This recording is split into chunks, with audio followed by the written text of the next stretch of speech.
তুমি কি জানো why some people stay in your mind even after they leave?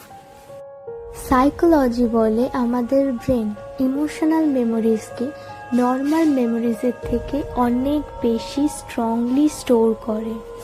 তাই যখন কোনো স্পেশাল পার্সন আমাদের লাইফ থেকে চলে যায়, আমরা শুধু তাকে মিস করি না, আমরা মিস করি তার সাথে জড়িয়ে থাকা ফিলিংসগুলোকে।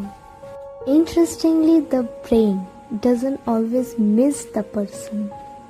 Sometimes it misses the emotions that person made us feel. এই জন্য অনেক সময় আমরা ভাবি যে আমরা কাউকে ভুলতে পারছি না, কিন্তু রিয়েলিটি হলো আমরা হয়তো সেই মানুষটাকে না, সেই সময়টাকে ধরে রাখতে চাই।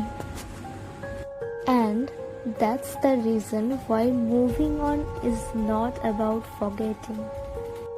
It's about accepting that some memories will stay, but they do not have to control your future.